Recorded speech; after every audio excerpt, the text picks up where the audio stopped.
Hello students, मैं हूं सुशील sir, easy physics वाला। और आज 11th क्लास का बहुत ही इम्पॉर्टेंट वीडियो लेक्चर आ रहा है, स्यूडो फोर्स। हम न्यूटन्स लॉ ऑफ मोशन पढ़ रहे हैं, तो आज हम आपको बताएंगे कि Newton's law of motion, specially Newton's second law of motion, non inertial frame of reference में वैलिड नहीं है। मतलब जो न्यूटन के लॉ ऑफ मोशन आपने पढ़े ना, फर्स्ट लॉ, सेकेंड लॉ या third law, for every reaction there is an equal and opposite reaction. तो स्पेशली हम सेकेंड लॉ की बात करें, जिसके आपने बहुत सारे क्वेश्चंस किए थे, net force is equal to mass into acceleration, और आपने सारे क्वेश्चंस कर दिए थे, सारे आंसर सही आ रहे थे। लेकिन अगर हम non inertial frame of reference में Newton's law of motion apply करेंगे तो आंसर या रिजल्ट्स करेक्ट नहीं आएंगे। ये सारी चीज़ें हम आपको बताएंगे। वहाँ पर हमें एक नए फोर्स की ज़रूरत करनी पड़ेगी, इंट्रोड्यूस करना पड़ेगा, स्यूडो फोर्स। स्यूडो फोर्स कुछ नहीं, एक धोखा है, ठीक है ना, फिक्टिशियस फोर्स है। तो हम आज बात करेंगे स्यूडो फोर्स की। अच्छा, इनर्शियल और non inertial frame of reference होते क्या हैं, ये भी मैं आपको बता रहा हूँ। पहले स्यूडो फोर्स की बात कर लेते हैं। हम आज का टॉपिक ही है स्यूडो फोर्स।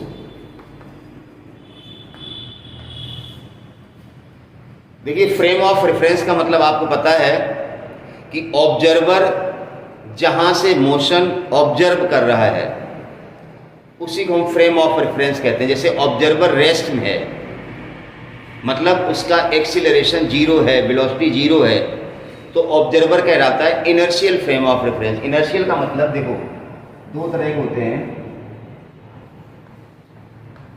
ऑब्जर्वर एक तो इनर्शियल फ्रेम ऑफ रेफरेंस में हो, किसमें हो, इनर्शियल फ्रेम ऑफ रेफरेंस में, जहां पर एक्सीलरेशन कितना होता है, जीरो, तो Newton's law of motion valid है।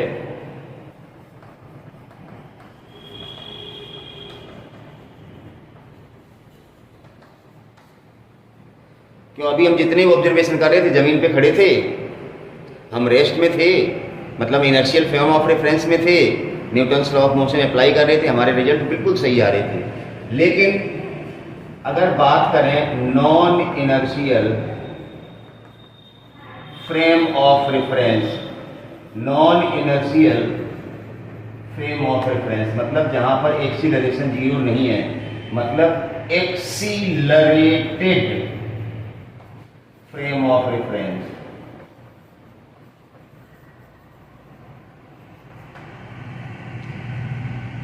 Non inertial frame of reference या एक्सीलरेटेड, जैसे हम कार में बैठ के जा रहे हैं, कार एक्सीलरेट हो रही है, तो हम non inertial frame of reference में हैं। तो कार के अंदर अगर कोई ऑब्जेक्ट मोशन में, उसके मोशन को अगर हम एनालिसिस करें, Newton second law of motion में अप्लाई करें, F net is equal to M A, तो हमारे रिजल्ट बिल्कुल भी सही नहीं आएंगे।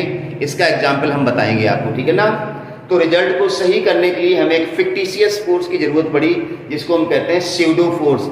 तो अभी सारा कॉन्सेप्ट आएगा स्यूडो फोर्स का। पहले तो आप ये ध्यान रखें कि जब भी हम non inertial frame of reference में होंगे तो हमें स्यूडो फोर्स अप्लाई करना पड़ेगा, तभी Newton second law of motion valid होगा। बात नंबर 1 नोट कर लो, क्या बोला, whenever we are in non inertial frame of reference that is in accelerated frame of reference, तो हमें Newton second law of motion apply करने के लिए उस बॉडी पे, जिस बॉडी का मोशन हम ऑब्जर्व करने जा रहे हैं, उस पे हमें एक स्यूडो फोर्स या फिक्टिशियस फोर्स अप्लाई करना पड़ेगा।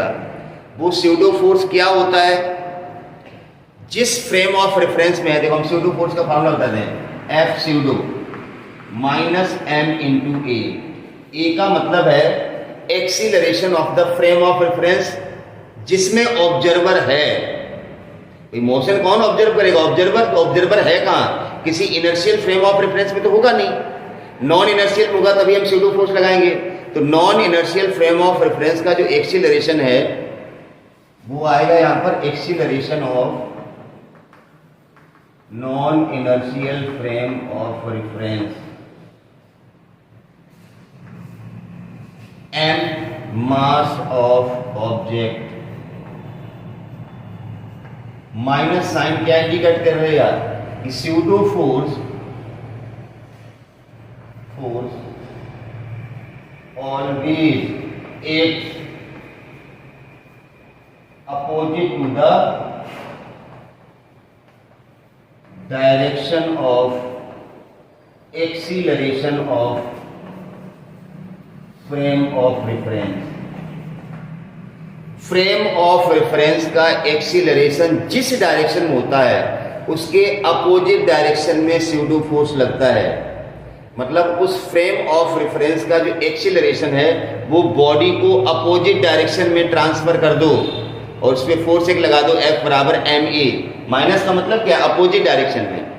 जब हम फोर्स वहां लगाएंगे तो माइनस नहीं लगेगा, अपोजिट डायरेक्शन में लगा देंगे, माइनस अपने आप हो जाएगा। तो ध्यान रखना, स्यूडो फोर्स का मतलब मास इनटू एक्सीलरेशन ही है। एक्सीलरेशन किसका, उस non inertial frame of reference का जिसमें ऑब्जेक्ट एग्जिस्ट कर रहा है। तो वो ऑब्जर्वर जिसमें एग्जिस्ट कर रहा है, तो ऑब्जर्वर का जो एक्सीलरेशन है किसका होगा, जो फ्रेम ऑफ रेफरेंस का होगा वही तो ऑब्जर्वर का होगा। तो ऑब्जर्वर कहाँ गया, फ्रेम ऑफ रेफरेंस में। तो ऑब्जर्वर का जो एक्सीलरेशन है वो बॉडी को ट्रांसफर कर दो अपोजिट डायरेक्शन में और एक फोर्स लगा दो, F बराबर ma। इसी फोर्स को कहते हैं स्यूडो फोर्स। स्यूडो फोर्स लगाने के बाद Newton second law of motion valid हो जाएगा। अब वैलिड क्यों नहीं, इसका एक एग्जांपल बता देते हैं हम आपको। देखिए ध्यान से सुनिए, दिमाग में सेट कर लो, स्यूडो फोर्स एक फिक्टिशियस फोर्स है। कब लगता है, जब आप ऑब्जर्वर या मोशन ऑब्जर्व करने वाला non inertial frame of reference में होता है। Non inertial frame of reference का मतलब एक्सीलरेटेड फ्रेम ऑफ रेफरेंस होता है। अच्छा, कई बार बच्चों के दिमाग में आता है, सर हम रेस्ट में खड़े हैं अर्थ पे, अर्थ भी तो घूम रही है, अर्थ का भी तो एक्सीलरेशन है, लेकिन अर्थ का एक्सीलरेशन बहुत कम होता है, निग्लेजिबल होता है। तो अर्थ को हम एज्यूम कर लेते हैं इनर्शियल फ्रेम ऑफ रेफरेंस। ध्यान रखना, ये एक एजम्पशन है, earth is supposed to be inertial frame of reference. अब एक एग्जांपल देके बता रहा हूं क्योंकि ऐसे तुम्हारी समझ नहीं आएगा कि Newton second law of motion valid क्यों नहीं होता है। तो देखिए ये चीज को नोट कर लो फटाफट। स्यूडो फोर्स मतलब F बराबर ma है, एक इसके एक्सीलरेशन है फ्रेम ऑफ रेफरेंस का, किसको देना, बॉडी को देना। किस डायरेक्शन देना, अपोजिट डायरेक्शन में देना, बस इतना ध्यान रखना है। हो गया काम स्यूडो फोर्स का। अभी हम अलग अलग एग्जांपल्स देके आपको समझाएंगे, तब आपको लगेगा भाई स्यूडो फोर्स बहुत इंपॉर्टेंट चीज है। ऐसे बच्चे को समझ नहीं आता कि स्यूडो फोर्स इंपॉर्टेंट है या नहीं।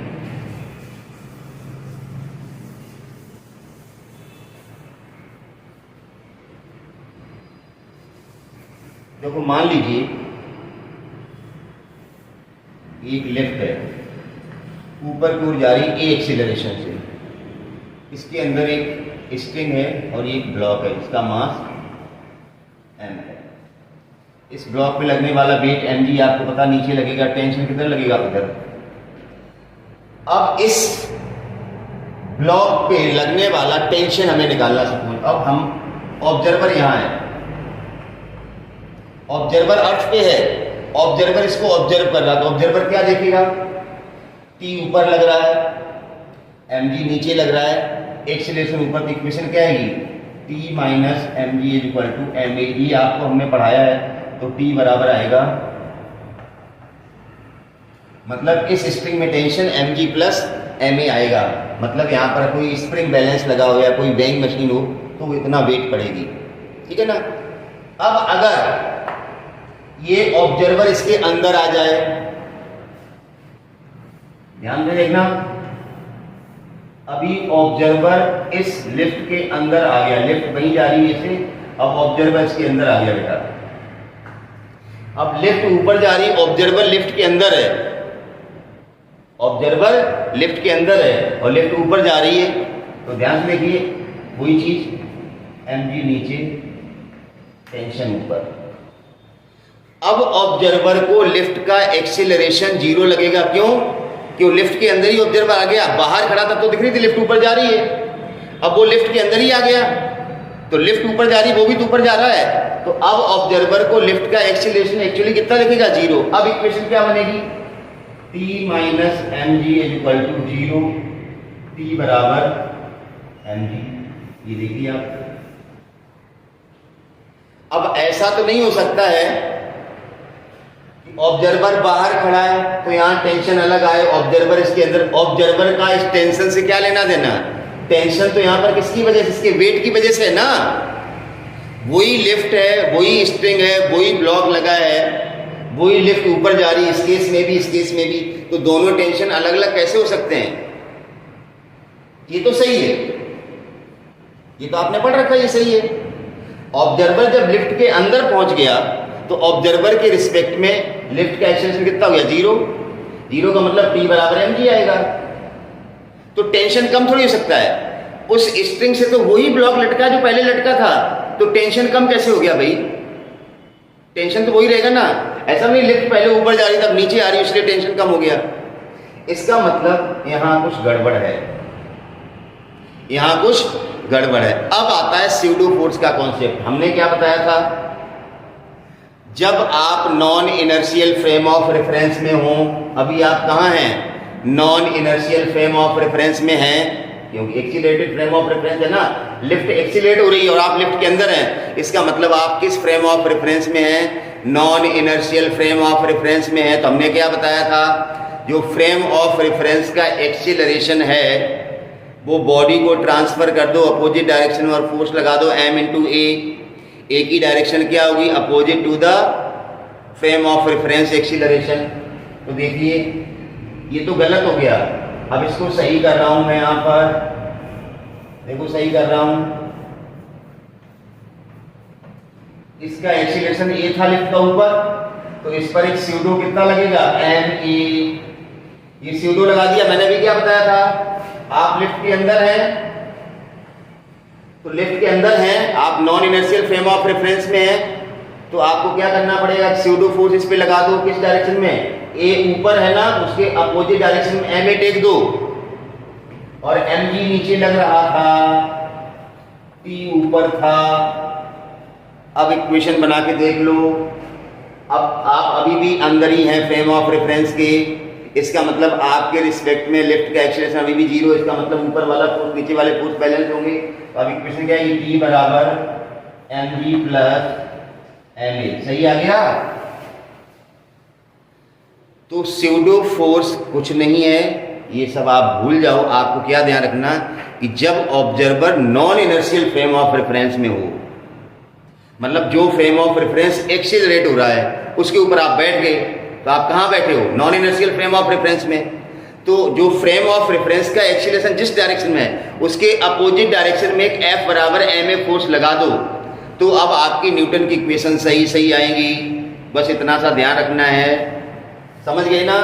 ये है स्यूडो फोर्स का कॉन्सेप्ट। अभी हम कुछ सारे एग्जांपल लेकर के आपको क्लियर और कर रहे हैं।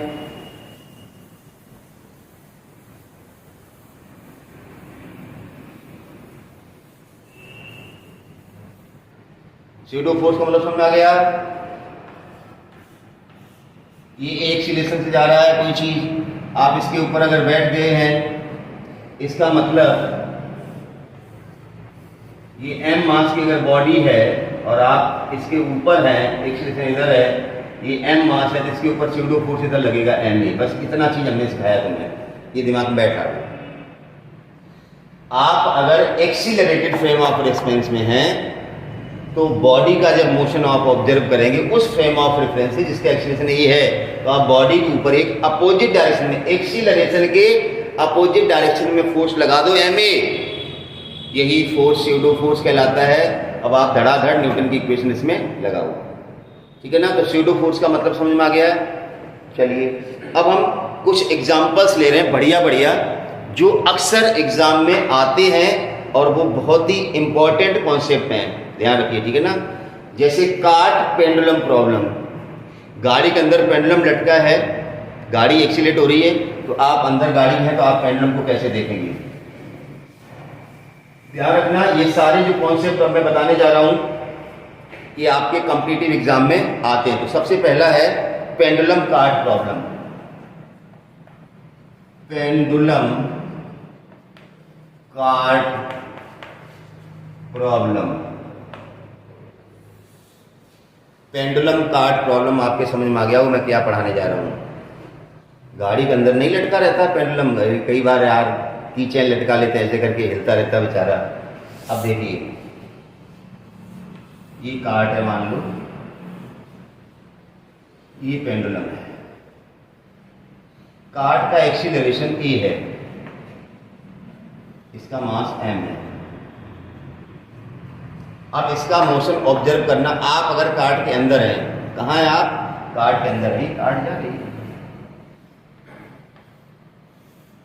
कार्ड नहीं बना सकता हूँ, ये जा रही है इस तरह से। अब आप इसके अंदर जाइए, इसका एक्सलेशन a है, बैठ जाओ इसके अंदर, इसका एक्सेलरेशन a है, आप इसके अंदर बैठ जाओ, आगे आप इसके अंदर, ये देखो आप ऑब्जर्वर हो, तो आपको क्या करना अभी बताया था, इसका मास m है, तो a इधर लग रहा है, इस पर एक ma इधर लगा दो, ये स्यूडो फोर्स लगा दिया आपने, यही तो बताया था ना। अब आपने जब इसके ऊपर स्यूडो फोर्स लगा दिया, अब ये कैसा दिखेगा, नीचे बना सकता हूं, देखो अब ये कैसा दिखेगा,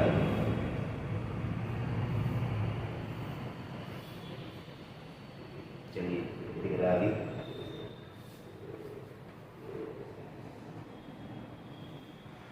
जैसे ही आपने इस पर एक स्यूडो फोर्स लगाया इधर ma, ये कुछ ऐसे दिखेगा, इस तरह से दिखेगा, इसकी पोजीशन ये नहीं दिखेगी, ऐसे दिखेगा ना, ये थीटा एंगल।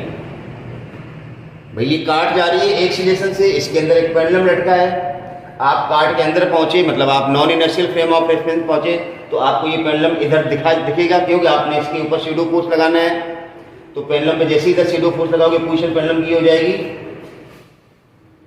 ऐसे करके ये ma फोर्स था। अब देखो इस पे और कौन कौन से फोर्स लगे, ध्यान रखना, टेंशन T, mg,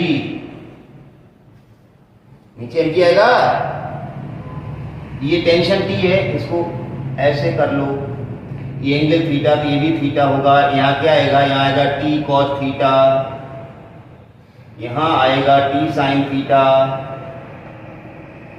तो ध्यान रखिए, पेंडुलम कार्ड प्रॉब्लम है, जैसे ही आप पेंडुलम के कार्ड के अंदर आएंगे, पेंडुलम पे एक स्यूडो फोर्स लगा दो ma, पेंडुलम की सिचुएशन ऐसी दिखेगी।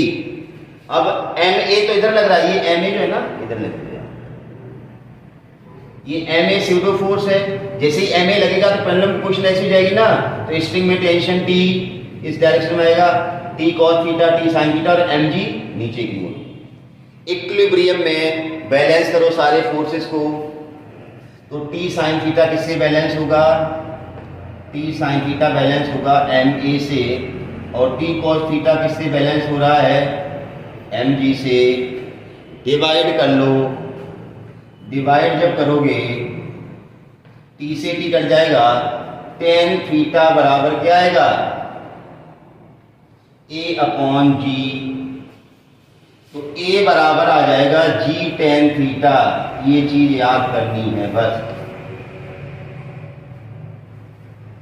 एक्सीलरेशन g sin थीटा के बराबर होगा इस केस में, और इस पे न्यूमेरिकल आते हैं, आप फिर समझिए, कार्ट जा रही है एक्सीलरेशन से, इसके अंदर एक पेंडुलम सस्पेंडेड है, आप जैसे ही कार्ट के अंदर आएंगे, मतलब आप non inertial frame of reference में हैं, इस पे पेंडुलम पे एक स्यूडो फोर्स लगा दो, ma किधर लगेगा, एक्सीलरेशन इधर है, तो अपोजिट डायरेक्शन लगेगा ma। अब ये पेंडुलम ऐसा दिखेगा। अब सारे फोर्सेस आपको बैलेंस करने आते हैं, हमने बता दिया था कैसे कंपोनेंट लिए जाते हैं, अगर आपको नहीं आता तो पिछले वाले वीडियो लेक्चर आप देखें। तो इस केस में जो एक्सीलरेशन होगा वो जी tan थीटा के बराबर होगा, ये रिजल्ट आपको याद रखना है। चलिए अब देखो एक क्वेश्चन बना लेता हूँ इसी पे, हटाएं इसको, नोट कर लो, फटाफट नोट करते जाइए सब चीजें।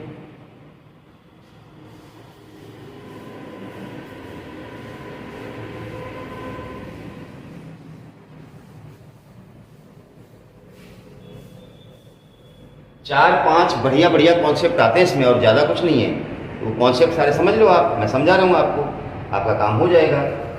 प्रैक्टिस आपको करनी क्वेश्चंस की। चलिए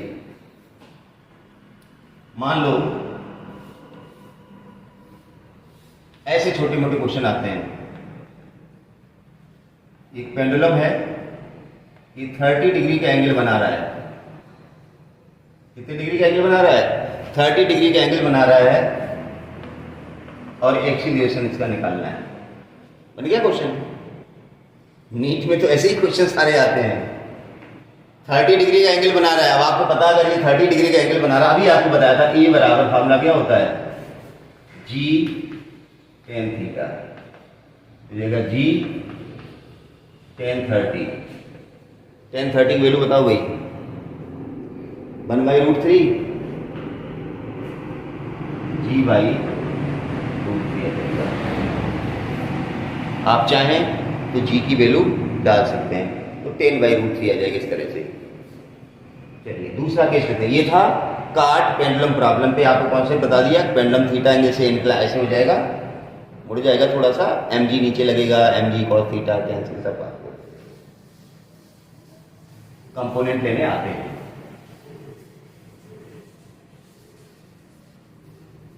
अब हम चलते हैं लेफ्ट में। कहाँ चलते हैं? लेफ्ट में। देखिए हमने ये चीज में पढ़ाई, ध्यान से समझिए। अगर आपको ये नहीं आता है तो पीछे वाले वीडियो लेक्चर देखें आप, अगर ये चीजें आपको नहीं आती हैं।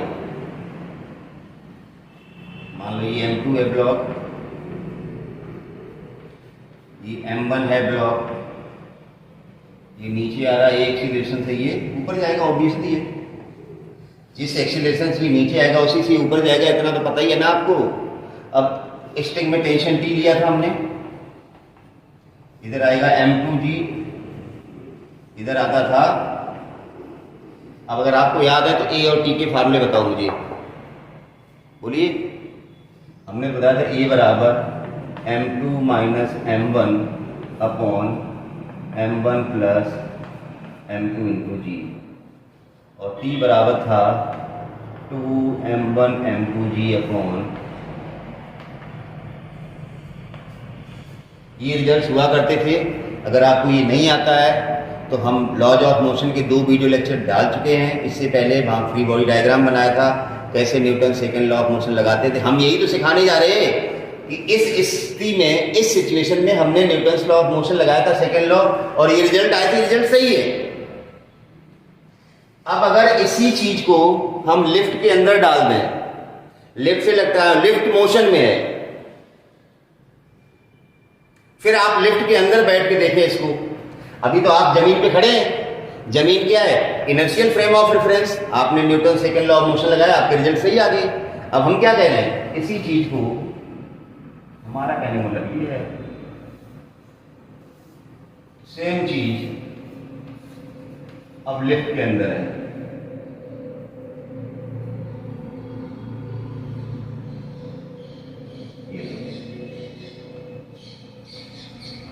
M2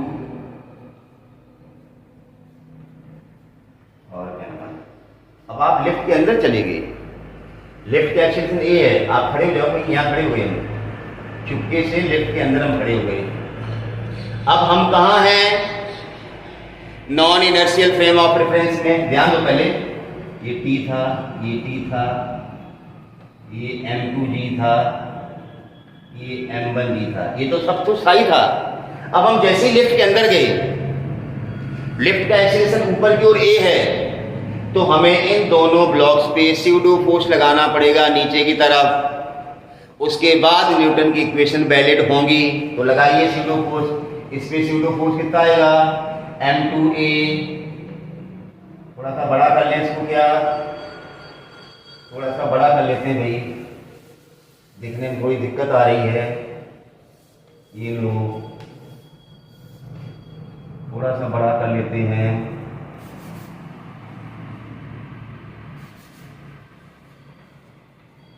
ये लो, M2G तो नीचे था ही था, ये M2 है, ये M1 है, ये M1G था, ये T था, ये T था, ये ऊपर जा रहा है। हमने कहा हम चुपके से लिफ्ट के अंदर चले गए, लिफ्ट के अंदर से जाके देखेंगे तो इसमें स्यूडो फोर्स A ऊपर है तो नीचे लगेगा M2A, इस पे भी लगेगा M1A, इस पे भी M1A लगेगा, इस पे भी M2 लगेगा। अब आप न्यूटन की इक्वेशन अप्लाई करके देखेंगे तो अब आपको A और T के रिजल्ट ये नहीं आएंगे। अब A बराबर आएगा, हम डायरेक्ट लिखें या निकाल दें? निकालने में भी कोई दिक्कत नहीं, आपको निकालना आता है। अब जब क्या होगा, जब ऐसा हो गया तो अब जैसे हमने बताया था ना, यहाँ पर ये नीचे आ रहा है, ए से ये नीचे जा रहा है, ऊपर जा रहा है, ये सिचुएशन थी। तब यहाँ पर आएगा ए रिलेटिव, ए रिलेटिव, ये नीचे आएगा, ये जाएगा ए रिलेटिव से ऊपर। रिलेटिव एक्सीलरेशन की बात हो रही है, समझ गए ना, रिलेटिव एक्सीलरेशन। अभी लिफ्ट जो है ना ऊपर जा रही है एक्सीलरेशन से, लिफ्ट जो है ना ऊपर जा रही है एक्सीलरेशन से। यहां पर क्या था कि स्टेशनरी हम थे, जमीन पे खड़े थे, non inertial frame of reference में थे, हमने सीधा लगा दिया या क्या। अब हमने कहा लिफ्ट के अंदर इसको सिस्टम को डाल दिया, लिफ्ट ऊपर जा रही है तो इन पे दोनों पे स्यूडो फोर्स लगाने पड़ेंगे। अब स्यूडो फोर्स लगाने के बाद जो रिलेटिव एक्सीलरेशन ब्लॉक का दिया हमने वो ए आर, अब ये नीचे आ रहा था ना, तो अभी भी ये नीचे ही आएगा ना, ऐसा तो नहीं लिफ्ट के अंदर चला गया तो ये नीचे आए, ये ऊपर आए। नीचे ये ब्लॉक आ रहा तो यही ब्लॉक आएगा, लेकिन एक्सीलरेशन ए से नहीं आएगा। अब ये ए रिलेटिव की बात हो रही, ए रिलेटिव एक्सीलरेशन। तब ए रिलेटिव कितना आएगा,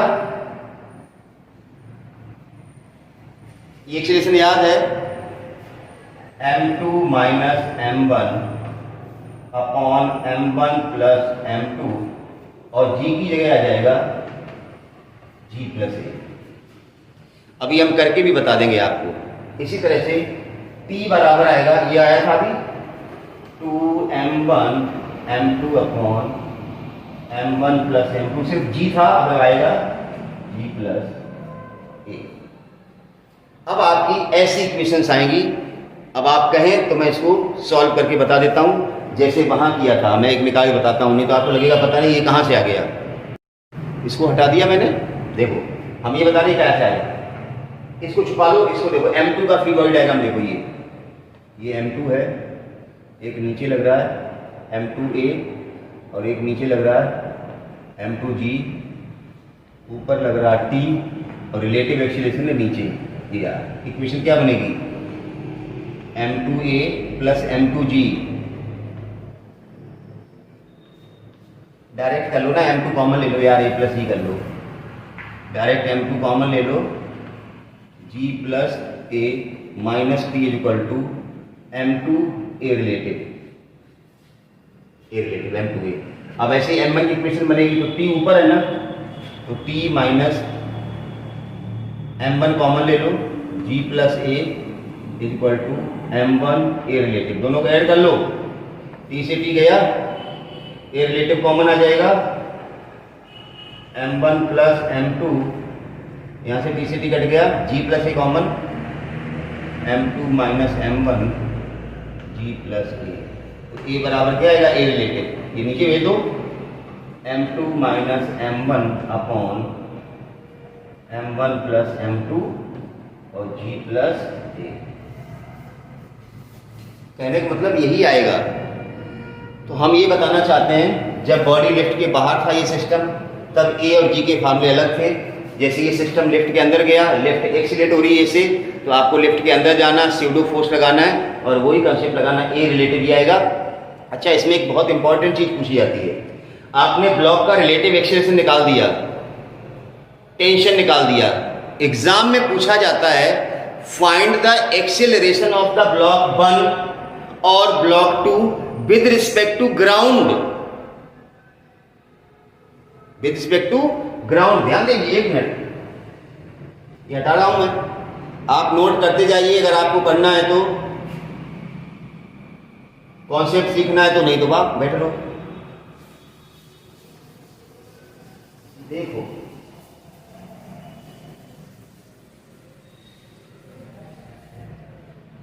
देखो हम निकालने जा रहे हैं acceleration of block m1 with respect to ground,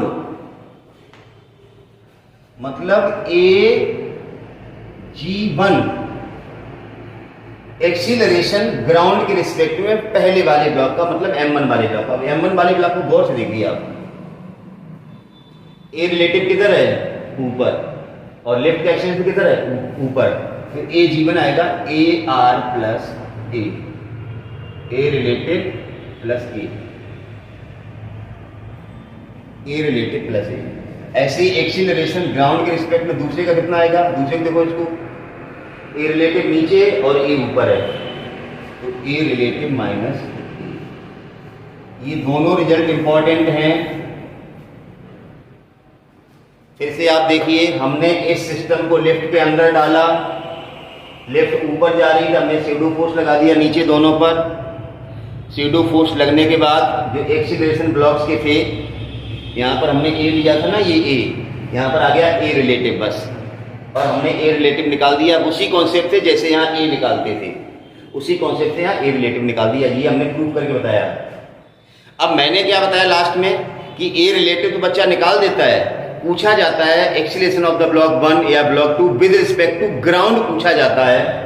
तो हमने ग्राउंड के रिस्पेक्ट बताया कि ग्राउंड के रिस्पेक्ट देखेंगे तो पहले वाले ब्लॉक का रिलेटिव ऊपर है और ए भी ऊपर है, तो ए आर प्लस ए दिखेगा ग्राउंड से देखने पर, और दूसरे वाले ब्लॉक को ग्राउंड से देखेंगे तो ए आर नीचे है और ए ऊपर है, तो ग्राउंड से देखने पर ए आर माइनस ए दिखेगा एक्सीलरेशन।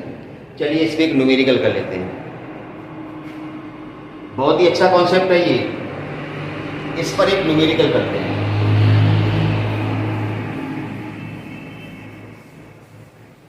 आज का जो लेक्चर है वो बहुत ही इंपॉर्टेंट है, स्यूडो फोर्स। लोग सिर्फ स्यूडो फोर्स का नाम सुन लेते हैं और आगे निकल जाते हैं। स्यूडो फोर्स क्या है? फिक्टिशियस फोर्स है, कुछ नहीं है। लेकिन स्यूडो फोर्स की प्रॉब्लम करो तो इतना मजा आता है कि लगता है यार स्यूडो फोर्स तो वास्तव में एक अच्छी चीज है। ठीक है ना? तो आप आराम से पढ़िए स्यूडो फोर्स को। एक क्वेश्चन ले रहे हैं, जो अभी कॉन्सेप्ट बताया था उसी कॉन्सेप्ट पे न्यूमेरिकल्स ले रहे हैं। ठीक है ना? जैसे अभी दो ब्लॉक लटक रहे थे, उनके एक्सीलरेशन पूछे गए थे। तो चलिए अब आपको सारा अपने आप करना है। पॉज कीजिए और क्वेश्चन कीजिए, डायरेक्ट फार्मूला लगाएं। कुछ ले लो, 4 किलोग्राम, 2 किलोग्राम मान लो ले लिया, और एक्सीलरेशन 2 मीटर पर second square.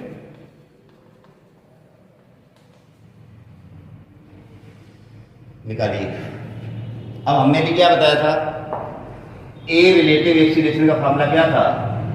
m2 minus m1 upon m1 plus m2। याद रखना है, बहुत आसान है। यहाँ g की जगह g प्लस a आ जाता है, g की जगह g प्लस a आता है। और इसे टेंशन का formula 2m1 m2 upon m1 plus m2। यहाँ g आता है, g की जगह g प्लस a। सॉल्व कर लो, कितना आएगा? m2 माइनस m1 करोगे 4 minus 2, 4 minus 2, 4 plus 2, g plus a। g 10 ले लें, g कितना ले लें? 10 लेके चल रहा हूं भाई मैं तो। 10 प्लस 2 कितना आएगा? 4 2 6, 10 2 12, 6 दूनी 12, 2 दूनी 4 आएगा। 4 मीटर पर सेकेंड स्क्वायर। ये रिलेटिव चेक कर लेना, 4 में से 2 गया 2, 2 3 6, ये चलिए ठीक है। ऐसे ही टी कितना आएगा? 2m1 2 इंटू 4 अपॉन 2 प्लस 4, और जी प्लस ये कितना आएगा? 12। 4 2 6, 6 दूनी 12, 2 दूनी 4 दूनी 8, 2 दूनी 4 दूनी 8, चौको 32 न्यूटन आएगा। टेंशन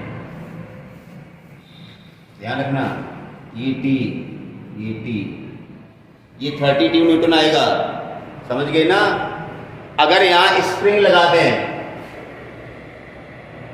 यहां अगर स्प्रिंग लगा दें तो रीडिंग ऑफ स्प्रिंग अगर पूछा जाए एग्जाम में, रीडिंग ऑफ स्प्रिंग हमने बताया था, अगर ये टी और टी है तो यहाँ 2t आएगा। टेंशन वो 2t आएगा, वो आएगा 64 न्यूटन। अब ये न्यूटन है, किलोग्राम में लिखना है, ये हो जाएगा 6.4 किलोग्राम। तो इस तरह से क्वेश्चन आते हैं। अब एक कॉन्सेप्ट और आता है इसमें, नो रिलेटिव स्लिपिंग। किसी ब्लॉक के ऊपर एक ब्लॉक रखा है, ब्लॉक का एक्सीलरेशन क्या हो कि जो दूसरा ब्लॉक के ऊपर रखा है वो स्लिप ना हो। अच्छा कॉन्सेप्ट है, तो पहले इसको नोट कर लीजिए आप। अच्छा, यहाँ पर एक्सीलरेशन रिलेटिव टू ग्राउंड भी निकाल सकते हो आप। इसका एक्सीलरेशन a1g कितना आएगा, क्या बताया था, ये ऊपर जा रहा है, ये नीचे आएगा a रिलेटिव, ये a रिलेटिव ऊपर जाएगा, तो a1g क्या बताया हमने, a relative plus a relative कितना आएगा 4 प्लस 2, आंसर आएगा 6 मीटर पर सेकेंड स्क्वायर। ऐसे ही a2 कितना आएगा, 2 में a रिलेटिव नीचे ar माइनस a, ar कितना आया 4 माइनस 2 मीटर पर सेकेंड स्क्वायर। तो रिलेटिव टू ग्राउंड भी आप निकाल सकते हो एक्सीलरेशन, और दोनों निकाल सकते हो। ये कंप्लीट क्वेश्चन था कि जब किसी सिस्टम को, पुली वाले सिस्टम को हम लिफ्ट के अंदर ले जाते हैं तो क्या होता है। चलिए नोट कीजिए, हटा रहा हूँ, हो गया नोट।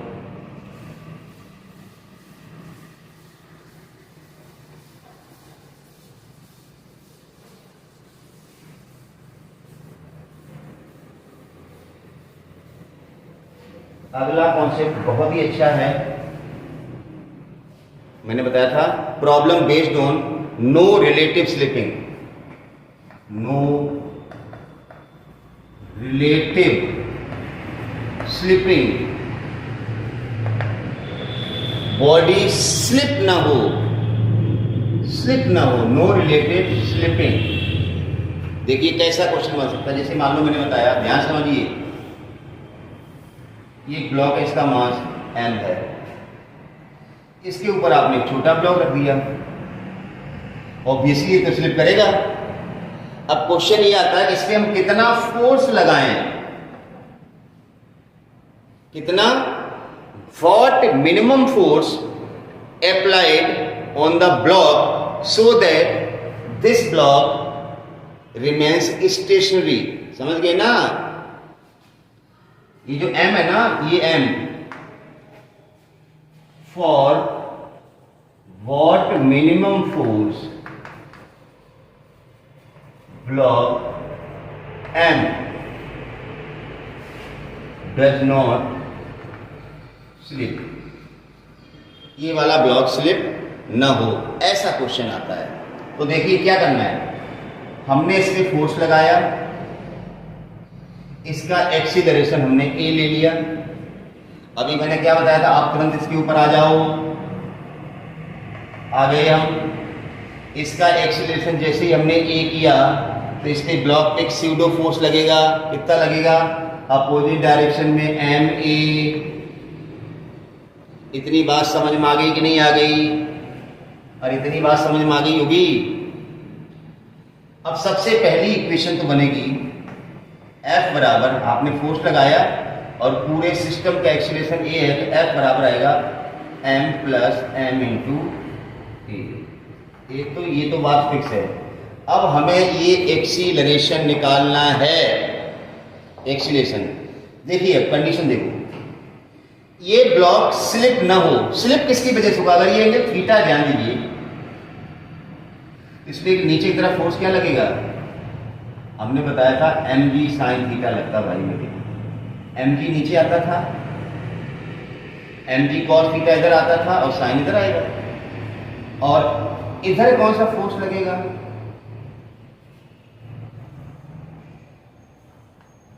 ये ma है, ये एंगल थीटा बनेगा, ये थीटा बनेगा, तो यहां आएगा ma कॉस थीटा।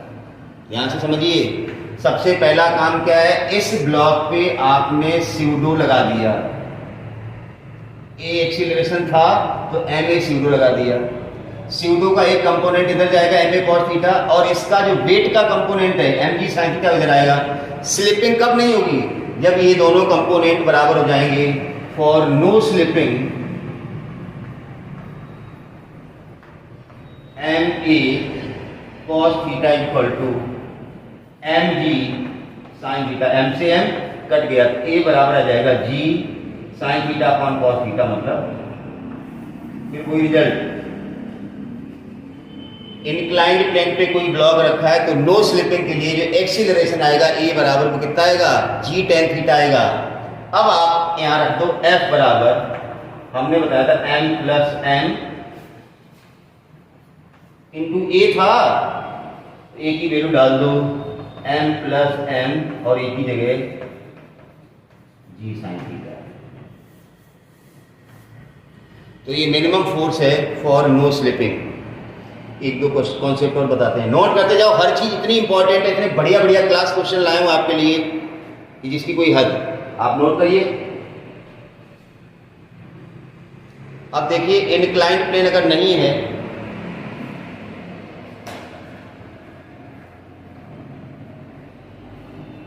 अगर इनक्लाइंड प्लेन नहीं है, हटा दूं?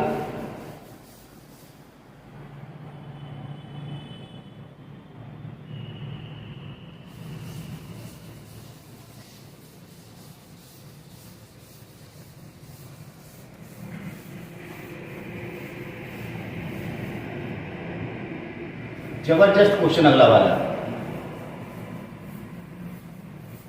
और जैसे बताए वैसे ही याद कर लेना। अगर आपको कॉम्पिटिटिव एग्जाम क्रैक करना है तो जैसे बताया वैसे ही कर लेना। हम कॉन्सेप्ट पढ़ रहे हैं नो स्लिपिंग का।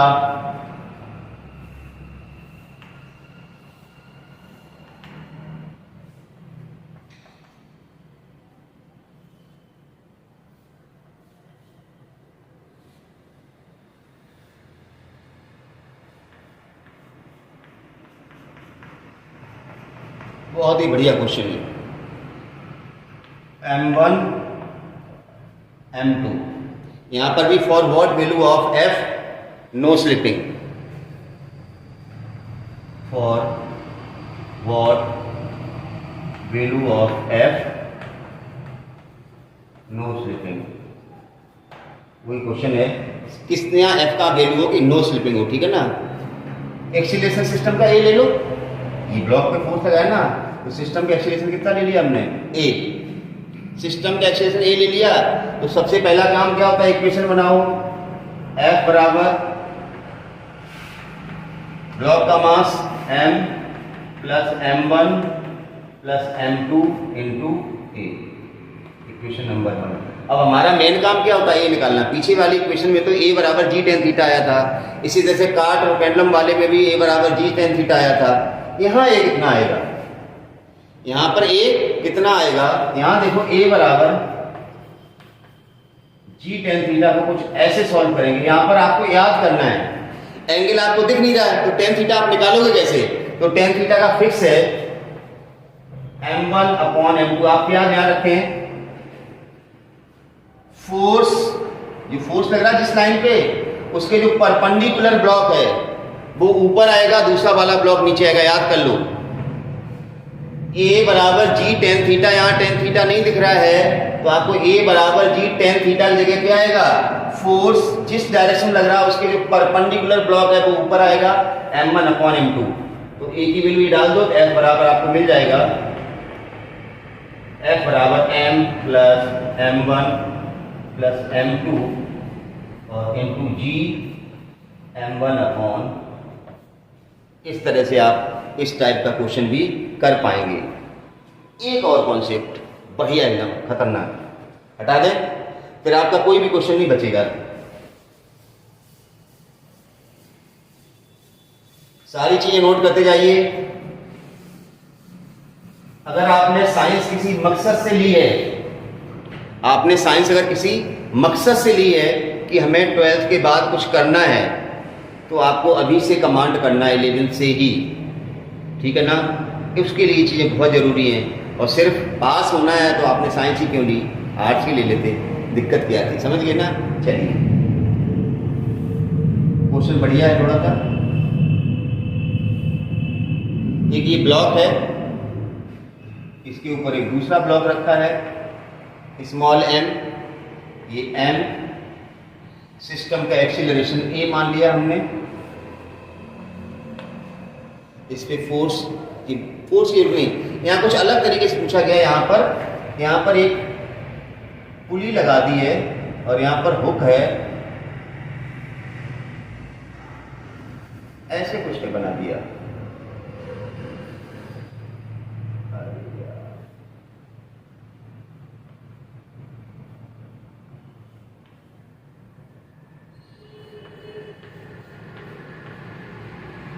देखो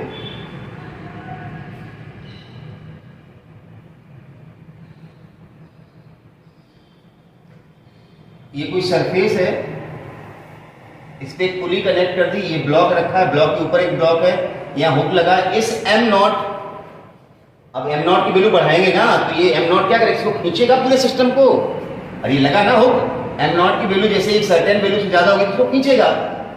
यहाँ पर दूसरे तरीके से पूछ लिया, अभी तो हम क्या कह रहे थे, कितना फोर्स लगाए कि स्लिप नहीं हो। अब हम कह रहे हैं कि m0 की वैल्यू कितनी हो कि ये स्लिप नहीं हो। m0 का मतलब एक फोर्स का ही तो पार्ट हो गया ना, फोर्स m इंटू जी, m0 की वैल्यू, तो यहाँ पर जो फोर्स बनेगा वो m0 g बनेगा, जो हम यहाँ पर F लगा रहे थे, F के फॉर्म में ना होकर के m0 g, ये खींच रहा है सिस्टम को। तो आप जो लिख रहे थे ना F बराबर क्या क्या लिख रहे थे, m प्लस m करके लिख रहे थे ना, m प्लस m0, तो F की जगह कर लो m0 g हो जाएगा, m प्लस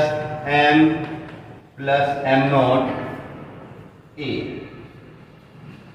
और F की जगह आएगा यहाँ m0 g बराबर m plus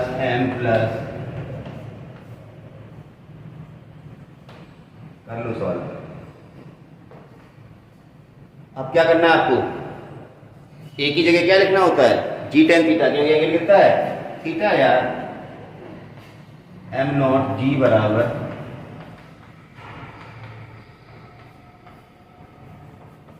g tan theta, g से g कट गया, ये आ जाएगा m0 अपॉन tan थीटा बराबर m प्लस, ये जाएगा m0 cot theta equal to m plus m0 किधर ले आओ, तो m0 कॉमन आ जाएगा,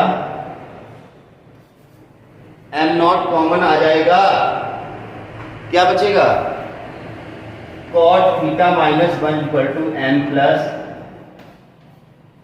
तो m0 की वैल्यू आ गई m plus m upon cot theta minus 1।